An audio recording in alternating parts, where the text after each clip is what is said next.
So traders இன்னைக்கு நமக்கு எதில opportunity கிடைச்சிருக்கு பார்த்தீங்கன்னா, யூரோ யூஎஸ்டில தான் ஒரு ட்ரேட் வந்துட்டு பிளேஸ் பண்ணியிருக்கோம். ஸோ இப்போ தான் வந்துட்டு நம்மளுக்கு என்ட்ரி கிடைச்சிது. ஸோ வந்துட்டு இந்த என்ட்ரி போகுமா நியர்லி வந்துட்டு ஒரு 1500 வந்துட்டு என்னோட ரிஸ்க் வந்துட்டு இந்த ட்ரேடுக்கு நான் வந்து யூஸ் பண்றேன். ஸோ ஓவராலா 1:2 ரேஷியோக்கு மேல வைக்கிறேன். ஸோ நியர்லி இதான் என்னோட entry price. And then SL வந்துட்டு ப்ரீவியஸ் ஸ்விங்கோட லோல வச்சிருக்கேன். அண்ட் தென் டிபி வந்துட்டு நியர்லி ஹைக்கு கொஞ்சம் கீழ வச்சிருக்கேன். ஸோ சேஃபஸ்ட்டு எக்ஸிட் அடிக்கிறதுக்கோசரம். ஸோ மேபி பிரைஸ் வந்துட்டு அகைன் நியர்லி ஹை போயிட்டு அகைன் ரிஜெக்ஷனோட ஃபேஸ் ஆயிட்டு அண்ட் தென் கன்டினியூஷன் ஆகலாம். ஒரு ஒரு மொமெண்டம் பட் இந்த இடத்துல பார்த்தீங்கன்னா, ஒரு ஒரு மொமெண்டம் வந்து எக்ஸ்பெக்ட் பண்ணி தான் இந்த இடத்துல வந்து ஒரு ட்ரேட் எடுத்திருக்கேன். ஸோ வெயிட் பண்ணி பார்ப்போம் பிரைஸ் வந்து எப்படி மூவ் ஆகுதுன்ட்டு. ஸோ அதுக்கு முன்னாடி இந்த ட்ரேட் நான் ஏன் எடுத்தேங்கிறத வந்து உங்களுக்கு வந்து ஒரு எக்ஸ்பிளைன் பண்ணிடுறேன். ஸோ ஃபர்ஸ்ட் நம்ம ட்ரேடிங் வியூல போயிட்டு நம்ம ஓவராலா டெய்லி கேண்டல்லேருந்து அனலைஸ் பண்ணிட்டு வந்துடலாம். ஸோ ஓவராலா பார்த்தீங்கன்னா, டெய்லி டைம் ஃப்ரேம்லேருந்து பார்த்தீங்கன்னா, யூரோ யூஎஸ்டி வந்து லாஸ்ட்டா வந்துட்டு 2 வீக்ஸ் முன்னாடி ஒரு நல்ல ஒரு பையிங் ஸ்விங் வந்து கிரியேட் பண்ணியிருந்துச்சு. ஸோ லாஸ்ட்டா வந்துட்டு இந்த ரெசிஸ்டன்ஸ் வந்து கொஞ்ச நேரம் ஹோல்டா இருந்துச்சு. அண்ட் தென் நியர்லி பார்த்தீங்கன்னா 1.15 அந்த அந்த பிரைஸ் லெவல்ல பிரைஸ் வந்து நல்லாவே சப்போர்ட் கிரியேட் ஆயிட்டு, அங்கேருந்து ஒரு ஸ்டீப் ஸ்ட்ரெச்டு பையிங் ஸ்விங் வந்து கிரியேட் பண்ணிடுச்சு. அண்ட் தென் நியர்லி பார்த்தீங்கன்னா, எந்த இடத்துல வந்து ரெசிஸ்டன்ஸ் பேஸா இருந்துச்சுன்னா 1.20500. ஸோ இந்த லெவல்ல வந்துட்டு பிரைஸ் வந்துட்டு ஒரு நல்ல ரெசிஸ்டன்ஸ் வந்து ஃபேஸ் ஆயிருந்துச்சு. அந்த ரெசிஸ்டன்ஸ் ஃபேஸ் ஆயிட்டு பிரைஸ் வந்துட்டு அகைன் வந்துட்டு ஒரு ரெசிஸ்டன்ஸ் ஃபேஸ் ஆயிட்டு ஒரு செல்லிங் வந்துட்டு அண்ட் தென் அகைன் பையர்ஸ் வந்து டாமினேட் ஆனாங்க. அண்ட் தென் பார்த்தீங்கன்னா, அகைன் ஒரு ஹையர் லோ கிரியேட் ஆயிட்டு again selling. And then lower லெவல்ல பிரைஸ் வந்து ஒரு 2 டேஸ் பக்கமா வந்துட்டு ஹோல்ட் ஆயிட்டு, ஒரு நல்ல ஸ்ட்ரென்த்துக்கான பையிங் வந்துச்சு. அண்ட் தென் பார்த்தீங்கன்னா, இந்த பையிங் வந்துட்டு இந்த ஹை வரைக்கும் இன்னொரு ஒரு கொஞ்சம் கன்டினியூஷன் ஆகறதுக்கு பாசிபிலிட்டிஸ் இருக்கு. ஸோ அத பேஸ் பண்ணி தான் வந்து இன்ட்ராடேல ஒரு பையிங் சீட் செட்டப் வந்து எடுத்திருக்கேன். ஸோ லோவர் த டைம் ஃப்ரேம்ல வந்துட்டு போயிட்டு நான் ஏன் அந்த இடத்துல வந்து என்ட்ரி எடுத்தேங்கிறத வந்து எக்ஸ்பிளைன் பண்றேன். ஸோ லோவர் த டைம் ஃப்ரேம்ல பார்த்தீங்கன்னா, பிரைஸ் வந்துட்டு லாஸ்ட்டா கீழ லோலேருந்து பார்த்தீங்கன்னா, நல்ல ஒரு சப்போர்ட் ஐடென்டிஃபிகேஷன். ஃபர்ஸ்ட்டு சப்போர்ட் நான் எத பேஸ் பண்ணி ஐடென்டிஃபை பண்ணேங்கிறத ஃபர்ஸ்ட்டு உங்களுக்கு வந்து சொல்லிர்றேன். ஸோ ப்ரீவியஸா பார்த்தீங்கன்னா, லாஸ்ட் ஒரு 5 டூ 6 டேஸா பார்த்தீங்கன்னா, பிரைஸ் வந்து நல்லாவே ஒரு செல்லிங் ஸ்விங் வந்து கிரியேட் ஆயிருந்துச்சு. ஸோ லாஸ்ட்டா வந்துட்டு இந்த இடத்துல தான் வந்துட்டு ஒரு சப்போர்ட் வந்து கிரியேட் ஆயிருந்துச்சு. ஸோ இங்கேருந்து ஒரு பிரைஸ் வந்து ஹையர் லெவல்ல ஹோல்ட் ஆயிருந்துச்சு. ஹையர் லெவல்ல மீன்ஸ் இந்த சப்போர்ட்டுக்கு மேல பிரைஸ் வந்து சஸ்டெயின் ஆக வந்து ட்ரை பண்ணிடுச்சு. அண்ட் தென் ஃபர்தரா வந்துட்டு கன்டினியூஷன் ஆக முடியாம அகைன் வந்துட்டு செல்லர்ஸ் வந்து டாமினேட் ஆனாங்க. செல்லர்ஸ் வந்து டாமினேட் ஆனதுக்கு அப்புறமும் வந்துட்டு பையர்ஸ் வந்து ரிவர்ஸ் பண்ண ட்ரை பண்ணாங்க. அண்ட் தென் ஹைஸ்லேருந்து டைரக்ட் வந்துட்டு அகைன் செல்லிங் ஸ்விங் கிரியேட் ஆயிடுச்சு. அகைன் ஸ்விங் லோ கிரியேட் ஆயிட்டு அகைன் ஹையர் லோ கிரியேட் ஆயிட்டு அகைன் செல்லிங். ஸோ இந்த பர்ட்டிகுலரா இந்த ரேஞ்சுக்குள்ள பார்த்தீங்கன்னா, பிரைஸ் வந்து ஸ்ட்ரென்த் ஷோ பண்ணியிருக்கும்.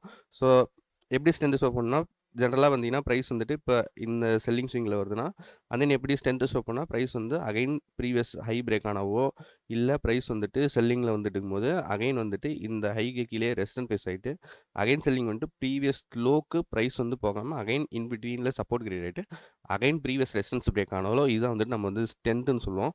ஸோ அதே மாரி பார்த்தீங்கன்னா, சேம் வந்துட்டு டிட்டோ காப்பி அடிச்ச மாரி வந்துட்டு ஒரு செல்லிங் ஸ்விங்ல வந்து பையிங் வந்து டாமினேட் ஆயிருந்துச்சு. லாஸ்ட்டா பார்த்தீங்கன்னா, இங்க பையிங்கு அண்ட் தென் பார்த்தீங்கன்னா selling, again buying, again selling. So இந்த ஜோன் தான் வந்து இம்பார்ட்டன்டான ஜோன். இந்த ஜோன்ல பார்த்தீங்கன்னா, பிரைஸ் வந்து ப்ரீவியஸா இந்த லெவல்ல வந்து சப்போர்ட் கிரியேட் ஆயிருந்துச்சு. ஸோ ப்ராப்பரா பார்த்தீங்கன்னா, இந்த ஜோன்ல வந்துட்டு சப்போர்ட் கிரியேட் ஆயிருந்துச்சு இந்த இடத்துல. சப்போர்ட் கிரியேட் ஆயிட்டு பிரைஸ் வந்து அகைன் ஃபர்தரா வந்துட்டு ஹையர் லெவல்ல பையர்ஸ் வந்து டாமினேட் ஆனாங்க. அண்ட் தென் ரெசிஸ்டன்ஸ் ஃபேஸ் ஆயிருக்கு. ஸோ இந்த ஹைக்கு கீழயே வந்துட்டு ஹையர் லோ கிரியேட் ஆயிட்டு பிரைஸ் வந்து செல்லிங் வந்திருக்கு. ஆனா பார்த்தீங்கன்னா, ப்ரீவியஸ் லோ பிரேக் ஆகல. அகைன் அதுக்கு மேலயே ஹையர் லோ கிரியேட் ஆயிட்டு, அகைன் வந்துட்டு நல்ல பையிங் வந்துட்டு ஸோ ப்ரீவியஸ் ரெசிஸ்டன்ட் மேஜர் ரெசிஸ்டன்ட்டே வந்து டெஸ்ட் ஆயிட்டு, டெஸ்ட் ஆனதுக்கு அப்புறமும் அகைன் பார்த்தீங்கன்னா, ஃப்ரைடே க்ளோசிங் டைம்ல பார்த்தீங்கன்னா, பிரைஸ் வந்து ரிஜெக்ஷன் ஆயிட்டு, அகைன் ஹையர் லோல ஹோல்ட் ஆயிட்டு, அகைன் மார்னிங்ல பார்த்தீங்கன்னா, ஓப்பன் ஆன உடனே நல்ல பையிங். ஸோ இன்னும் கொஞ்சம் ஜூம் பண்ணி பார்த்தோம்னா, மார்னிங்லயே வந்துட்டு நல்ல ஒரு ஸ்ட்ரெச்டு பையிங்ஸும் கிரியேட் ஆயிருந்துச்சு. ஸோ அதான் வந்துட்டு இன்னைக்கு நான் பை எடுக்கிறதுக்கான ஒரு கன்ஃபர்மேஷன்னே சொல்லலாம். மார்னிங்லயே பார்த்தீங்கன்னா, நல்ல ஒரு அக்ரஷனான பையிங்கு. ஸோ இந்த இந்த அக்ரஷன் பையிங் தான் வந்துட்டு இன்னைக்கு யூரோ யூஎஸ்டி வந்துட்டு இந்த இன்ட்ராடே லோக்கு மேலேயே பிரைஸ் வந்து ஹையர் லெவல்ல சஸ்டெயின் ஆகறதுக்கு பாசிபிலிட்டி இருக்குன்ட்டு நான் வந்து ஒரு 70-80% எனக்கு கன்ஃபர்மேஷன் கிடைச்சிது. ஸோ இந்த இடத்துல நான் ஏன் எடுத்து ஸோ இங்க பை பண்ணியிருக்கலாம், இங்க பை பண்ணியிருக்கலாம். ஸோ நான் ஏன் இந்த இடத்துல பை பண்ணேன்னா, ஸோ இந்த ஸ்விங்குள்ளாரயே இன்ட்ராடேக்கு எப்படி நம்ம என்ட்ரி ஃபைண்ட் அவுட் பண்றதுன்னா, ஸோ ஒரு பேட்டர்ன பேஸ் பண்ணி தான் நான் வந்துட்டு இந்த இடத்துல ட்ரேட் எடுத்திருந்தேன். ஸோ ஒரு பிரைஸ் வந்துட்டு இப்ப செல்லிங் வருதுன்னா, அந்த செல்லிங்ல வந்துட்டு ஒரு பேட்டர்ன் பிரேக் ஆகும். ஸோ இந்த இந்த லெவல் பார்த்தீங்கன்னா, ஒரு பேட்டர்ன் இப்போ வந்துட்டு செல்லிங் வருது, பையிங் வருது. Again selling, buying, again selling, buying, again selling, buying. So இப்படி வரும்போது ஒரு பர்ட்டிகுலர் லெவல்ல வந்துட்டு செல்லிங் வந்துட்டு அகைன் பையிங் இந்த பேட்டர்ன் ஒரு higher low, higher high create ஆயிட்டு வர இந்த பேட்டர்ன் வந்துட்டு ஒரு இடத்துல வந்து பிரேக் ஆகும். ஸோ அந்த பேட்டர்ன் வரும்போது, அந்த பிரேக் நடக்கும்போது நான் டக்குனு போயிட்டு என்னோட என்ட்ரி வந்து பிளேஸ் பண்ணிருவேன். ஸோ அத பேஸ் பண்ணி இந்த இடத்துல எடுத்திருக்கோம். ஸோ லாஸ்ட்டா பார்த்தீங்கன்னா, இந்த இடத்துல ரெசிஸ்டன்ஸ் பேஸ் ஆயிருக்கு. நியர்லி 1.18 கிட்ட. ஸோ ரெசிஸ்டன்ஸ் பேஸ் ஆயிட்டு அகைன் வந்துட்டு செல்லிங் வந்து சப்போர்ட் கிரியேட் ஆயிருந்துச்சு. அந்த ரேஞ்சுக்குள்ள அகைன் வந்துட்டு பிரைஸ் வந்து ஃபர்தரா லோ பிரேக் ஆயிருக்கு. Again support create again buying வந்துட்டு higher low created direct low and then again support create ஆயிருக்கு. அகைன் ஹை வந்துட்டு அகைன் பிரைஸ் வந்துட்டு ஹையர் லெவல்ல ரெசிஸ்டன்ட் டெஸ்ட் ஆக முடியாம அகைன் லோ வந்ததுக்கப்புறம் பிரைஸ் வந்து ஐஸ் வந்துட்டு அகைன் வந்து டாமினேட் பண்ணுது. ஸோ இந்த இடத்துல வந்தீங்கன்னா பிரைஸ் வந்து அகைன் வந்து ஒரு ஹையர் லெவல்ல பிரேக் அவுட் குடுக்கறதுக்கு பாசிபிலிட்டி இருக்கு.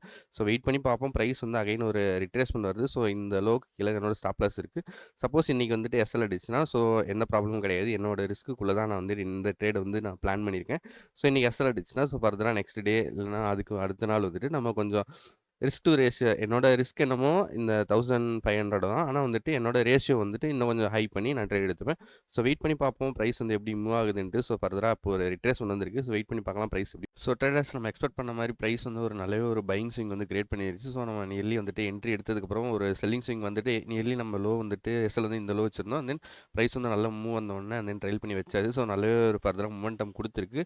ஸோ நியர்லி இந்த லெவல்ல வந்துட்டு ஒரு பார்ஷியல் புக் இல்லைன்னா மேக்ஸிமம் அந்த குவான்டிட்டி வந்து க்ளோஸ் பண்ண தான் பார்க்கணும். ஏன்னா பிரைஸ் வந்துட்டு நல்ல ஒரு ஸ்ட்ரெச்டு பையிங் ஸ்விங் கிரியேட் ஆகுது. ஸோ அகைன் வந்துட்டு செல்லிங் வந்துட்டு வேணா அதுக்கப்புறம் வேணா பையிங் ஸ்விங் கண்டினியூ ஆகலாம். டேரெக்டாக வந்துட்டு அக்ரெசிவாக கண்டினியூ ஆகிறது கொஞ்சம் லோ ப்ராபபிலிட்டி தான். ஸோ டிபி வரதுக்கு சான்ஸ் இருக்குது. ஆனால் இன்கேஸ் வந்துட்டு ஒரு ரெசிஸ்டன்ட் பேஸ் ஆகிட்டு அகைன் வேணா கண்டினியூஷன் ஆகலாம். ஸோ இந்த மாதிரி இன்ட்ராடேக்கு எடுக்கிறோன்னா ஒரு மொமெண்டம்லேயே நம்மளோட ட்ரேடை வந்துட்டு ஃபினிஷ் பண்ண வந்து ட்ரை பண்ணணும். ஸோ அதை பேஸ் பண்ணி பார்க்கும்போது ஸோ ப்ரைஸ் வந்துட்டு இன்னும் கொஞ்சம் ஃபர்தராக மேலே வந்துச்சுன்னா என்னோட பொசிஷன் வந்து ஸ்கொயர் ஆஃப் பண்ண போகிறேன். ஸோ வெயிட் பண்ணி பார்ப்போம். ப்ரைஸ் வந்து ஃபர்தராக ஒரு மூவ் வந்துச்சுன்னா என்னோட என்ட்ரி வந்துட்டு நான் க்ளோஸ் பண்ண பார்க்குறேன். ஸோ வெயிட் பண்ணி பார்ப்போம்.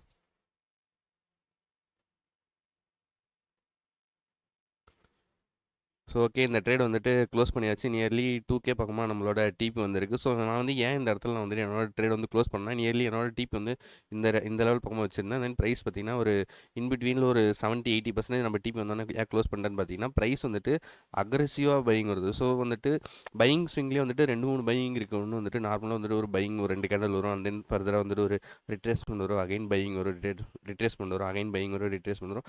ஸோ இந்த மாதிரி பையிங் வந்தால் அது ஒரு கேஸ் வரும். அண்ட் தென் பார்த்தீங்கன்னா டேரக்ட் கேண்டில் பை கேண்டில் வந்துட்டு நல்ல மூமெண்டமோட ஹையர் லெவலில் ரொம்ப அதிக மூவ் வந்துட்டு ஃபாலோ அப் ஆகி த்ரூ ஆகி மேலே போயிட்டு க்ளோஸ் ஆகும். அந்த மாதிரி கேண்டில் வந்துச்சுன்னா நீங்கள் வந்துட்டு என்ட்ரி வந்துட்டு கொஞ்சம் உங்களோட பொசிஷனை வந்துட்டு அந்த மூமெண்டம்லேயே க்ளோஸ் பண்ண பார்க்குறது ரொம்ப சேஃப் சைடு. ஏன்னா வந்துட்டு இந்த மாதிரி அக்ரெசிவ் பையிங் வந்ததுக்கப்புறம் ப்ரைஸ் வந்துட்டு ஒரு நல்ல ஒரு ஃபுல் ரிட்ரேஸ்மெண்ட் கொடுத்துட்டு அதுக்கப்புறம் வந்து கண்டினியூஷன். ஏன்னா வந்துட்டு இந்த மாதிரி அக்ரெசிவ் பையிங் வந்தாலே அடுத்து வந்துட்டு என்ன ஆகும், ப்ரைஸ் வந்துட்டு நல்ல ஒரு அகைன் வந்துட்டு நல்லா அக்ரெசிவாக செல்லிங் வந்துட்டு மறுபடியும் இந்த பையர்ஸோட ஸ்டாப் லாஸ்லாம் கலெக்ட் பண்ணிட்டு அண்ட் தென் அதுக்கப்புறம் ஃபர்தராக கண்டினியூஷன் ஆகும். இன்கேஸ் வந்து இந்த இடத்துல இந்த பையிங் வந்துட்டு ஸ்லோ அண்ட் ஸ்டடியாக வந்துச்சுன்னு வைங்களேன். ஸோ ஒரு 2 கேண்டில் பையிங் வந்திருக்கு, அகைன் ஒரு ரிட்ரேஸ்மெண்ட் வந்திருக்கு, அகைன் பையிங் வந்திருக்கு, ரிட்ரேஸ்மெண்ட் வந்திருக்கு, அகைன் பையிங் வந்து ரிட்ரேஸ்மெண்ட் வந்து இந்த மாதிரி வந்துச்சுன்னா நான் வந்து டிபி வரைக்கும் ஹோல்டு பண்ணியிருப்பேன். பட் ஆனால் வந்துட்டு இந்த கேஸில் பார்த்தீங்கன்னா ப்ரைஸ் வந்துட்டு நம்ம என்ட்ரி எடுத்த இடத்துலேருந்தே வந்துட்டு பார்த்தீங்கன்னா ஒரு 3 to 4 ஒரு 1 or 2 கேண்டில்லே பார்த்தீங்கன்னா வந்துட்டு நியர்லி டிபி பக்கமாகவே வந்துட்டு. ஸோ அதை பேஸ் பண்ணி தான் நான் வந்து க்ளோஸ் பண்ணிட்டேன். ஸோ ஒரு டீசெண்டான ப்ராஃபிட் தான். ஸோ இதான் நம்மளுக்கு இன்றைக்கி எடுத்த ட்ரேடு. ஸோ இந்த மாதிரி நான் டெய்லி எடுக்கிற ட்ரேடு வந்துட்டு இந்த சேனல் வந்து போஸ்ட் பண்ண போகிறேன்.